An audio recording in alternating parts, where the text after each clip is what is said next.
Other-Terrestrial, Season 1, Episode 1, Leviathan, by Nolan Conray. I remember when the world was young.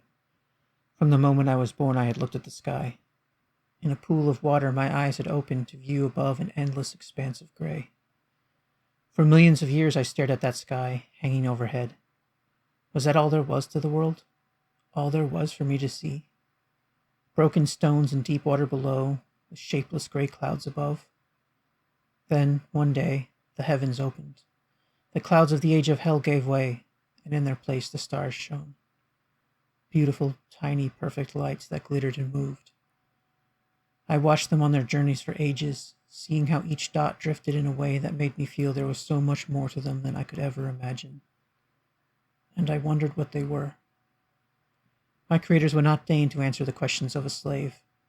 But ever after, I trained an eye on the sky, still wondering. After my creators were gone, there were none left to ask. A billion years later, I still wondered. Billions more, and I still had no answer. I still wanted to know. I still hope, one day, to go among those points of light and know them.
Computers now have primary control.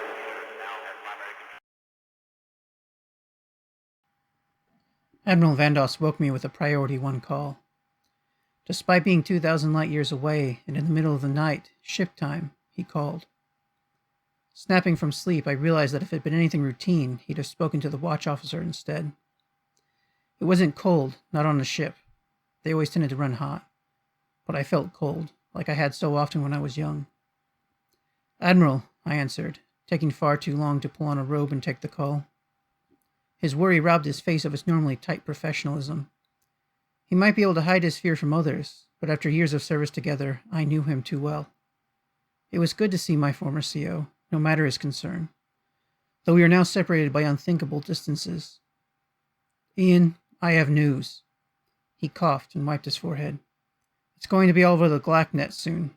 I wanted to tell you first." "Thank you, Admiral. I appreciate that," I said.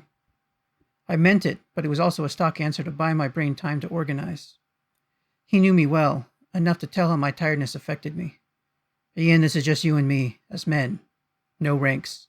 I need your full attention." That startled me. Vandos had never ordered me to ignore rank before, even if he had often called me by my first name. Making this interstellar contact off record made it clear. Something major had happened, or was about to happen. "What's going on, Tim?" I asked, the startle catching my throat. He hesitated, taking a breath, steepling and unsteepling his fingers. "This is hard to explain, Ian. We've uncovered a new species." "Great," I said. "I feared we'd never find another." I knew it had to be intelligent. The discovery of some new analog to bacteria, algae, or moss on some planet or moon was commonplace. Intelligent life, though, was scarce and precious.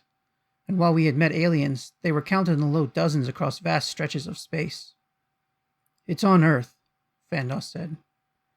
I didn't reply, staring. I couldn't make sense of that statement. It was important, but it didn't merit this call. They visited Earth already? Are we under threat? They're from Earth, Vandos said softly. They're native. Terrestrial. I don't understand. We've never seen... we would know. My throat caught in my confusion. My head swam with thoughts of intelligent cetaceans, interconnected trees, dreamlike thundering clouds, but nothing added up. We didn't, Vandos said, the finality in his words breaking through my visions, snapping my confusion. They've been here all along, Ian. My brain didn't freeze up, no matter how much it wanted to. Hiding alongside us? Under us? In the oceans? I guessed.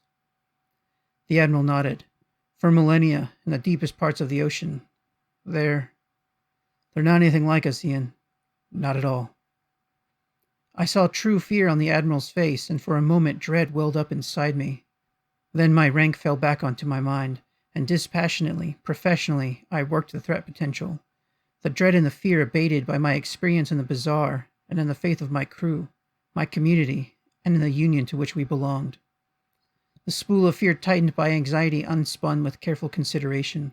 They couldn't be a threat.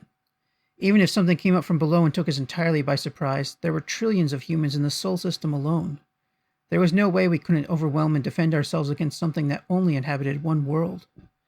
And whatever these beings were, if they were intelligent, they had to know that. Define that, please. Or better, do you have a picture of them, Tem? No. Cameras don't like them. At least not in their true form.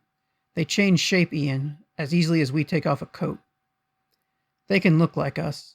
Hell, when they approached the First Minister, they looked just like his own aides.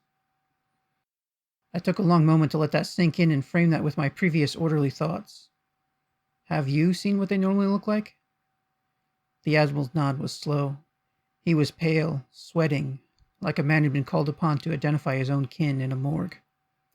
I'd never seen him look so old. Years flashed across his face. The back of my neck felt suddenly full of pins. They're not like us at all, are they? I asked. No, Ian, he answered. Something in him deflated. Something in him was missing. He seemed no longer whole. They're not. Brooks had considered calling a meeting of all of his officers that night, but ultimately he decided to wait until morning. Now, his 10 department heads and executive commander were all eyeing him with interest.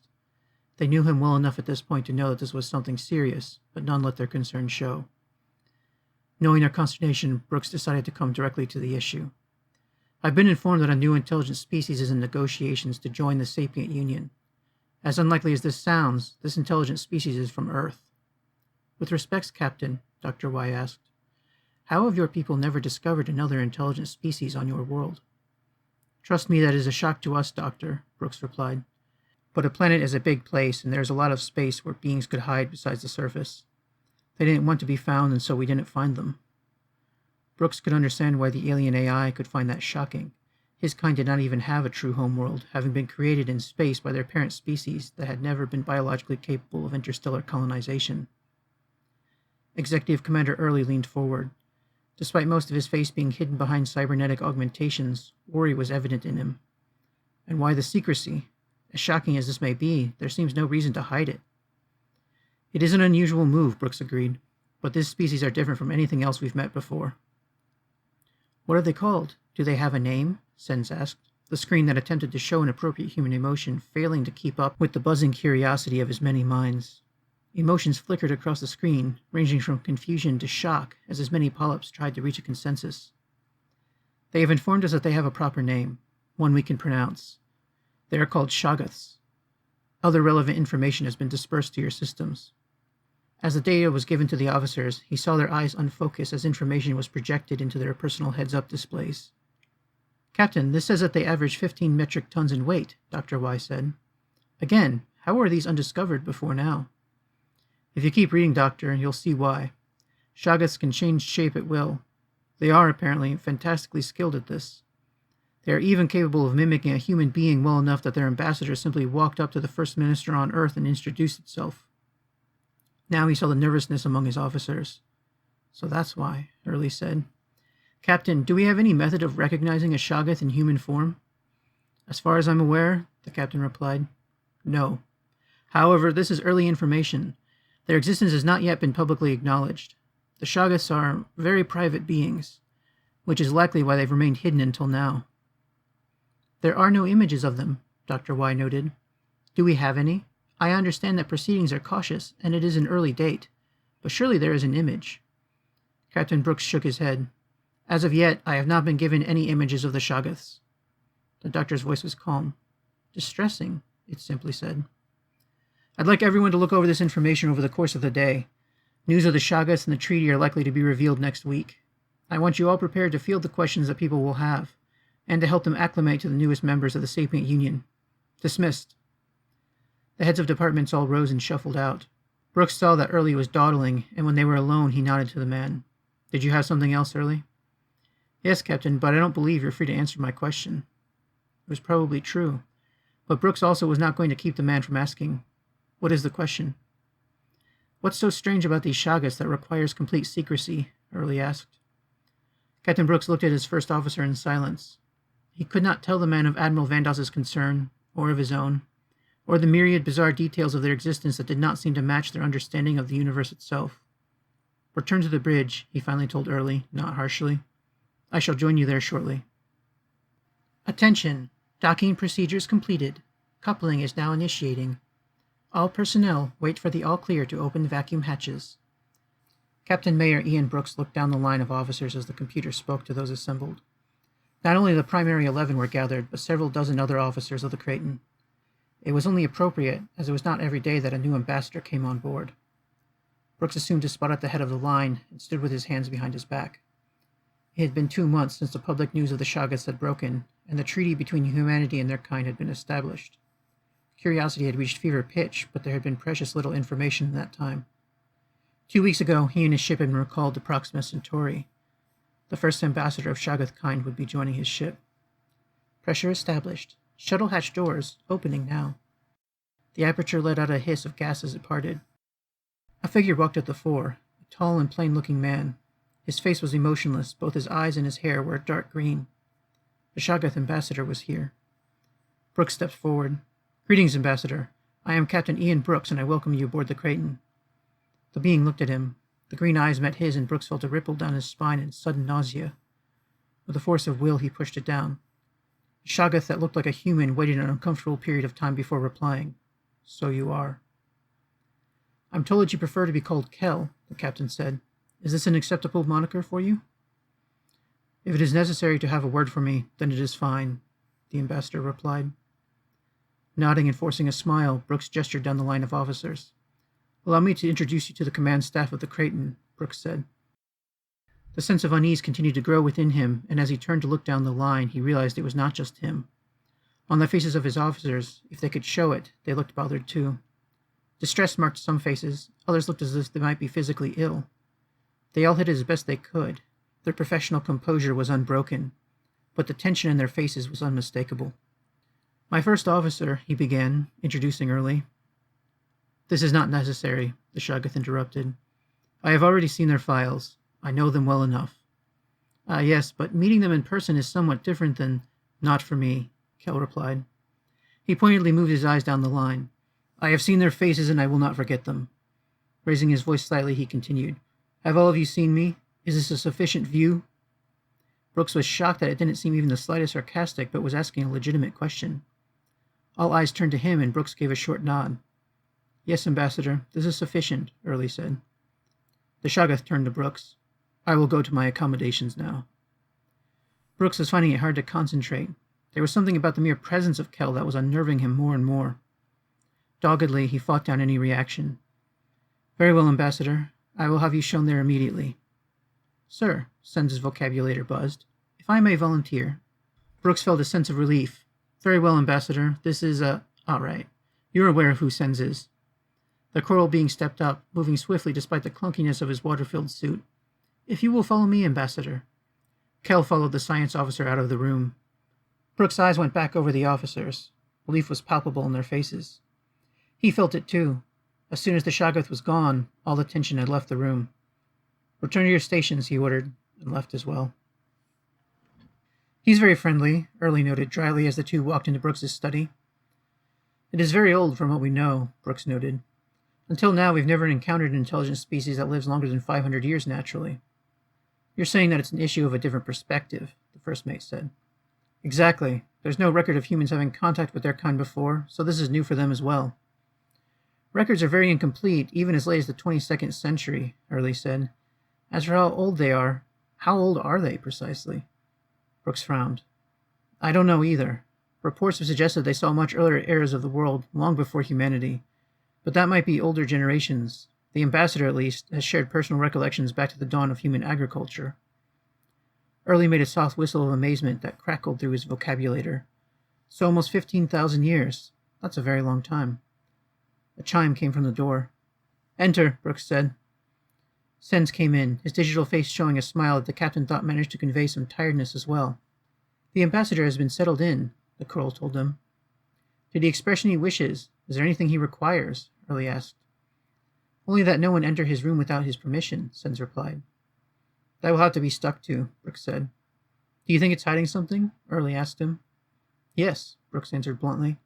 It's hiding what they look like naturally, but that is something that we have to respect even if we don't understand it. Both of the officers nodded. I can't imagine you let the proximity go to waste, Early asked the science officer. The face on Sens's screen nodded. I did no active scans, as that would violate the ambassador's privacy, but I recorded all the passive information I could. I hope that was acceptable, Captain. I have no issue with it so long as the ambassador does not feel harassed. What did you learn? It's not actually wearing clothes. Those are simply extensions of itself. They mimic natural fibers extremely well, though. They gain a shine by mixing in light scattering scales, not dissimilar to those on a butterfly from Earth. Odd, Early commented. How did it get them? I presume it created them itself. All exposed skin is just that, skin. From what I could see, it actually has a human body. The proper cells, bone structure, and even organs exist under there.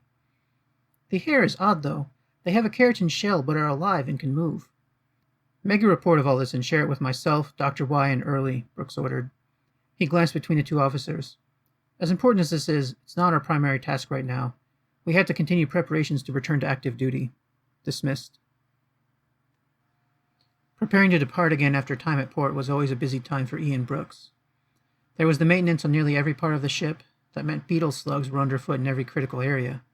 He had to make sure that all the absent-minded little aliens remembered to get off and didn't get entirely focused on increasing the efficiency of some random part. He also had to make sure that each and every department got everything they needed. They'd not be coming back to port for a few months at least, and fill out all the paperwork.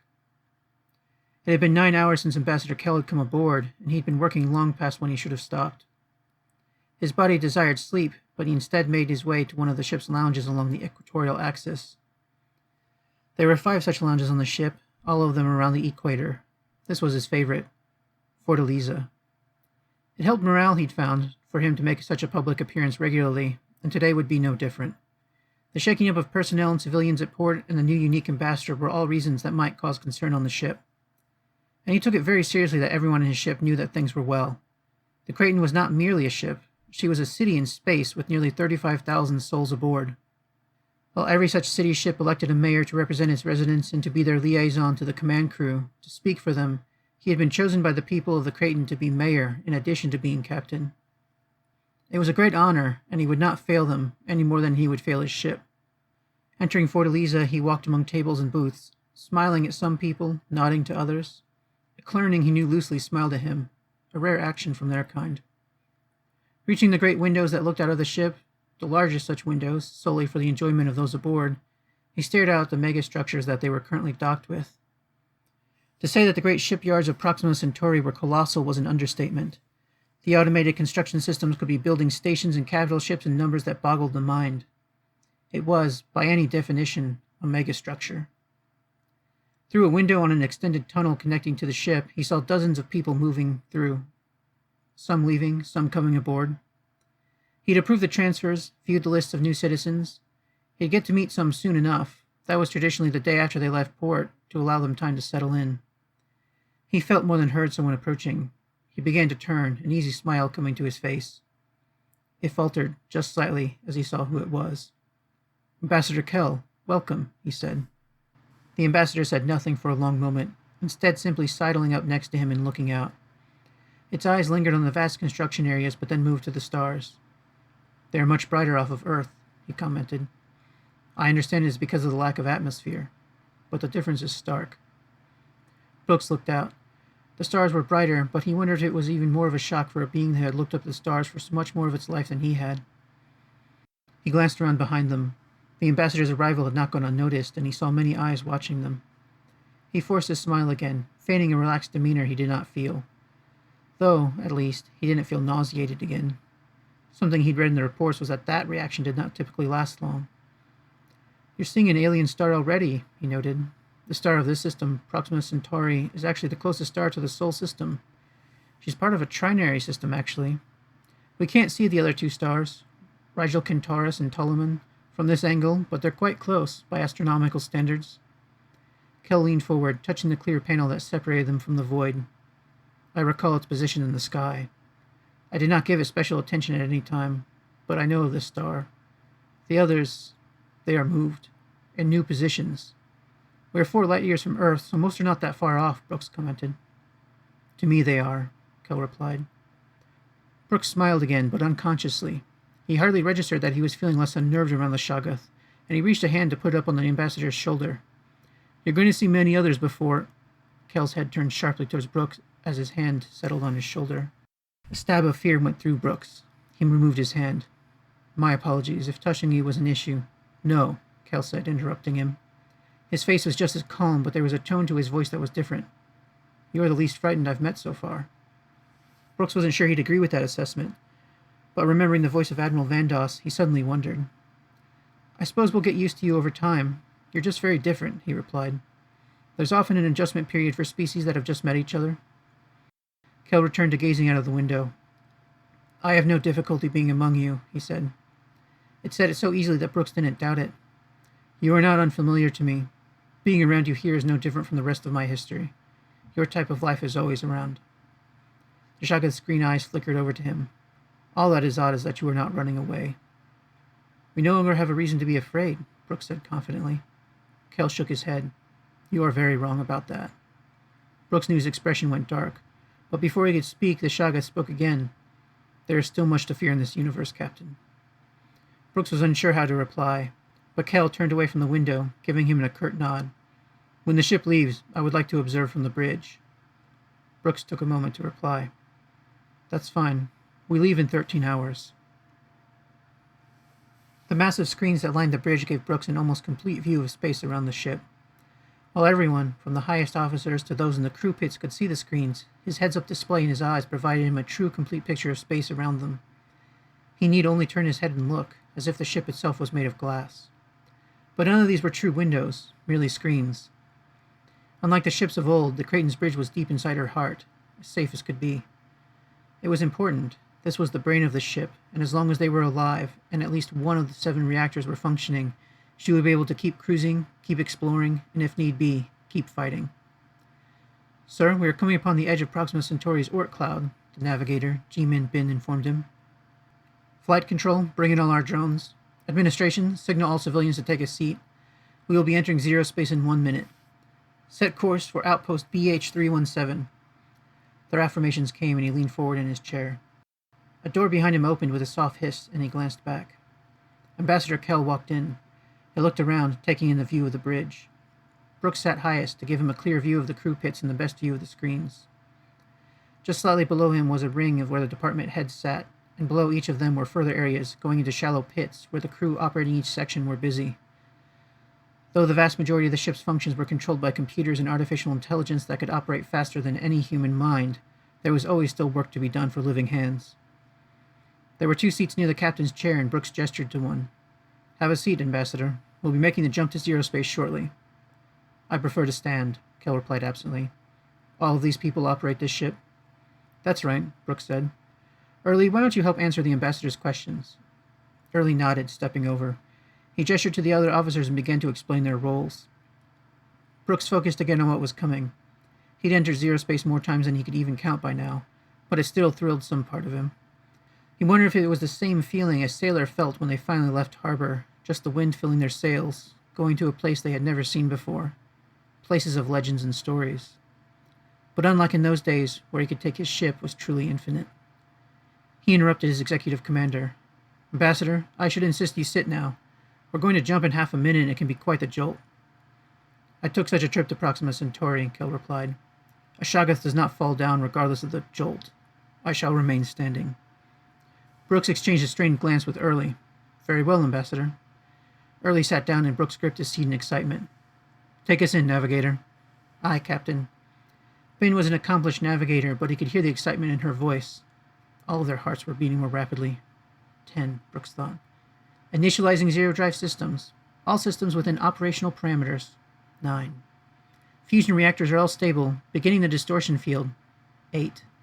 Gravitational fields increasing. 7. Tachyonic attraction increasing. 6. 5. Aperture has begun to open. 4. 3. 2. Entering zero space, she breathed. 1.